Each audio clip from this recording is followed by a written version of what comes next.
Salam dalam nama Tuhan Yesus Kristus.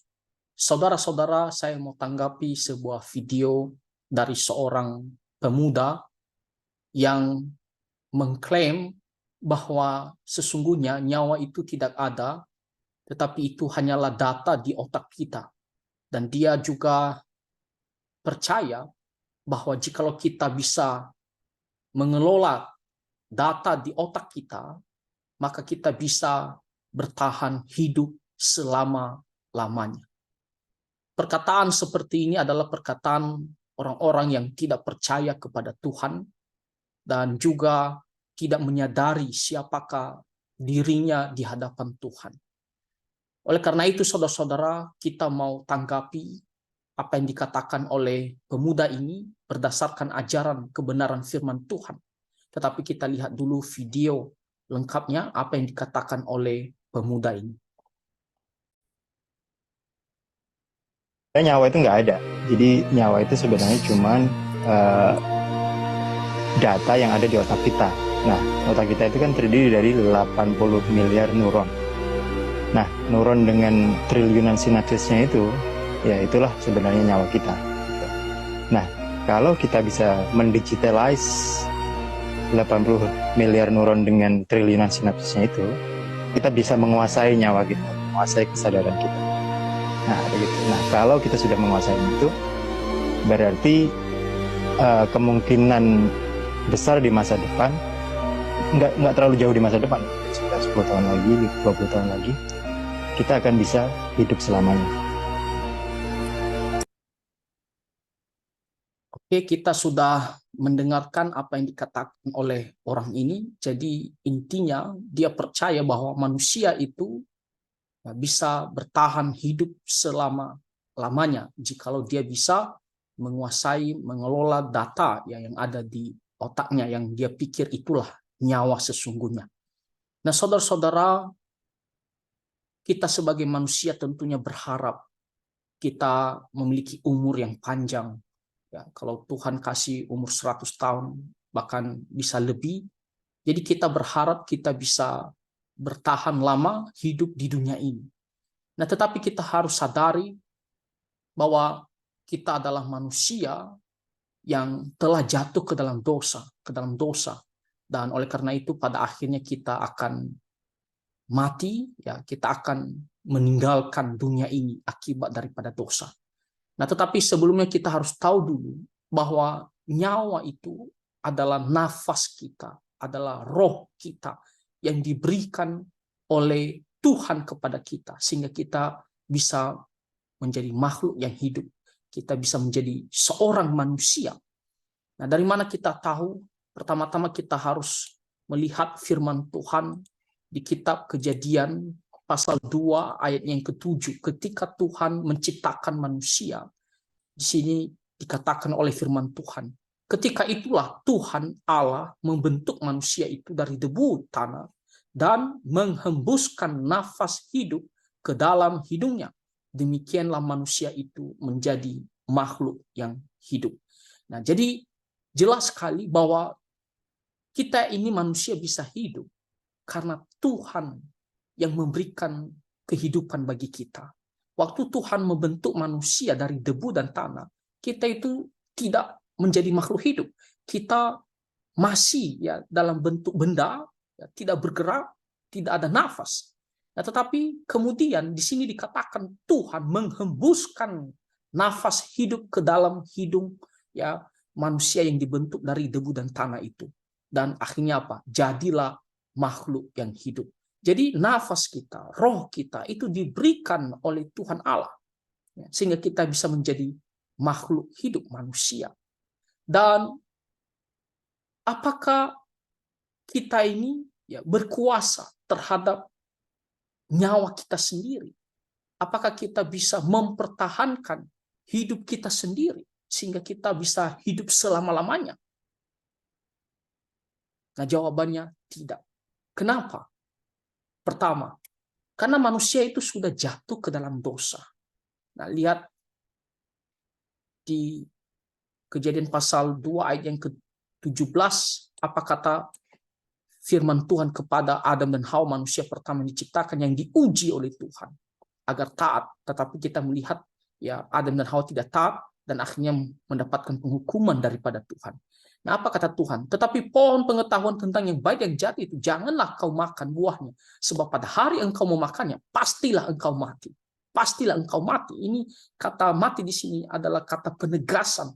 Mati di sini pertama mati secara rohani, hubungan kita kepada Tuhan itu putus, ya kita tidak bisa memikirkan, mencari, datang kepada Tuhan. Kenapa? Karena kita sudah mati secara rohani. Kedua, mati secara fisik. Kita akan mati pada akhirnya secara fisik, secara jasmani. Ya, kita tidak bisa hidup selama-lamanya. Dan yang ketiga, kita akan mati ke dalam penghukuman yang kekal akibat daripada dosa. Dan kita melihat di Kejadian pasal 3, memang manusia jatuh ke dalam dosa dan mendapatkan ya apa yang dikatakan oleh Tuhan di sini. Pastilah engkau mati jikalau manusia telah melanggar perintah Tuhan.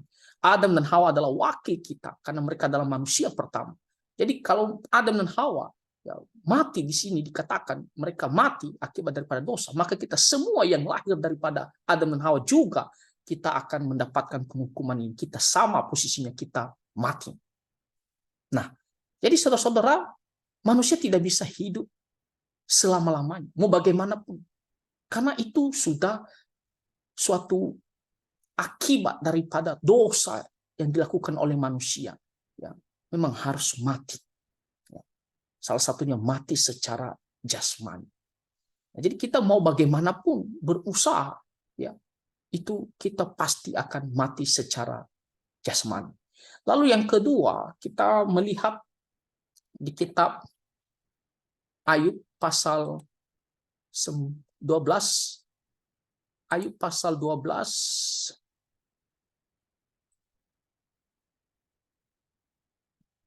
ayat yang ke-9 dan ke-10 di sini dikatakan, siapa di antara semuanya itu yang tidak tahu bahwa tangan Allah yang melakukan itu, bahwa di dalam tangannya terletak nyawa segala yang hidup dan nafas setiap manusia. Di sini kita juga melihat bahwa kita itu mati atau bertahan hidup itu keputusannya di tangan Tuhan. Jadi kamu mau sehebat apapun dengan bersandar pada diri kamu, ya, kepintaran kamu, usaha kamu. Kalau memang Tuhan mengatakan stop, ya stop. Kita tidak bisa berbuat apa-apa. Karena nyawa kita itu terletak di tangan Tuhan. Karena Tuhan yang memberikan, Tuhan yang menciptakan, Tuhan juga yang berkuasa untuk mengambilnya. Ya, tentunya kita berusaha menjaga kesehatan. Kita terus berdoa, berharap kepada Tuhan. Tapi maksudnya adalah jangan kita bersandar pada diri sendiri, mengklaim dengan usaha saya, dengan kepintaran saya bisa membuat nyawa saya bertahan selama-lamanya. Ataupun kita bilang pastikan 120 tahun. Itu tidak bisa. Ya, kita berserah kepada Tuhan. Tentunya kita memohon agar Tuhan kasih umur yang panjang. Tetapi keputusannya itu di tangan Tuhan, saudara-saudara. Ya, di tangan Tuhan. Nah, lihat selanjutnya Ayub pasal 33 ayatnya yang keempat. Sini dikatakan Roh Allah telah membuat aku dan nafas yang maha kuasa membuat aku hidup. Jadi Tuhanlah yang membuat kita bisa hidup, ya. Bukan manusia itu sendiri muncul kehidupan di dalamnya. Ya, atau secara evolusi, bukan, tetapi Roh Allah yang telah membuat kita bisa hidup, atau nafas yang diberikan oleh Allah kepada kita sehingga kita bisa hidup. Lalu lihat di Ayub pasal 34 ayatnya yang ke-14, di sini dikatakan, jikalau ia menarik ya, kembali rohnya dan mengambilkan nafasnya padanya, mengembalikan nafasnya padanya. Jadi kalau Tuhan menarik ya, nafasnya, nafas kita, ya, hidup kita, maka sudah selesai. Kita tidak bisa berbuat apa-apa. Ya. Jadi tidak bisa kita mengatakan karena kehebatan saya, dengan teori-teori begini, oh kita bisa buat hidup kita bertahan selama. Tidak. Ya, pertama kita sudah jatuh ke dalam dosa. Yang kedua, nyawa kita itu di tangan Tuhan yang telah memberikan, yang telah menciptakan kita. Nah, di sini dikatakan di Mazmur pasal 90. apa kata firman Tuhan Mazmur pasal 90 ya.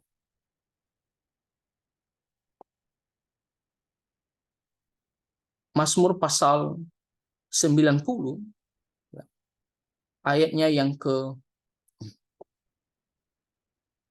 10 di sini dikatakan oleh firman Tuhan. Masa hidup kami 70 tahun dan jika kami kuat 80 tahun dan kebanggaannya adalah kesukaran dan penderitaan sebab berlalunya buru-buru dan kami melayang lenyap. Jelas sekali dikatakan kalau Tuhan kasih umur kita panjang 70 tahun, lebih sedikit 80 tahun, lebih sedikit bonus saja. Dan itu memang terbukti. Secara umum sekarang memang begitu manusia. Bahkan ada yang belum 70 sudah meninggal. Ya. Kalau sudah sampai 70 tahun, kita sudah mengatakan, wah puji Tuhan. Ya, umur panjang. 80 tahun, wah puji Tuhan. Tapi setelah itu bonus saja. Kalau dikatakan bonus pasti tidak banyak. Sedikit saja. Jadi ada batasnya. Ya. Tuhan yang menentukan. Dan memang kita harus mati karena dosa. Ya. Oleh karena itu, apa yang dikatakan oleh firman Tuhan di ayat yang ke-12, ajarlah kami menghitung hari-hari kami sedemikian sehingga kami beroleh hati yang bijaksana. Jadi kita harus selalu ya memperhatikan, ingat bahwa umur kita ini terbatas. Maka kita gunakan hidup kita sebaik-baiknya dengan bijaksana. Jangan kita mengatakan kita bisa hidup selamanya. Lalu akhirnya hati kita itu ya mengikuti keinginan daging kita karena kita pikir kita hidup selamanya. Kita hidup di dalam dosa akhirnya. Tapi kita harus tahu hidup kita ini sementara, ya manusia ini sementara. Maka mari kita gunakan hidup kita sebaik-baiknya untuk Tuhan. Jadi yang pertama, ya kita harus tahu bahwa kita di dunia ini hanya sementara. Kehidupan kekal itu hanya di surga. Dan Tuhan Yesus mengatakan, jikalau kamu percaya kepadaku, maka kamu akan beroleh hidup yang kekal. Yohanes pasal 6 ayat 40. Jadi kita harus percaya kepada Tuhan. Kepada Tuhan Yesus sebagai Tuhan dan Juru Selamat hidup kita. Dan dalam kehidupan kita, mari kita hidup sungguh-sungguh dengan bijaksana. Ya, sesuai dengan firman Tuhan. Supaya hidup kita ini berbuahkan untuk kemuliaan nama Tuhan Allah kita.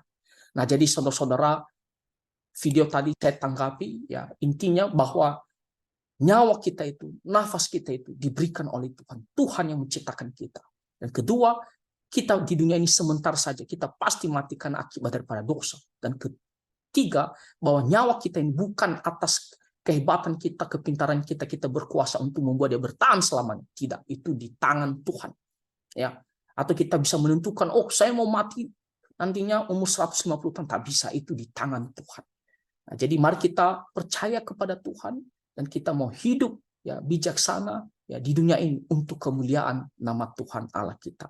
Akhirnya tanggapan ini bisa menjadi berkat bagi kita dan Tuhan Yesus memberkati kita semua. Amin.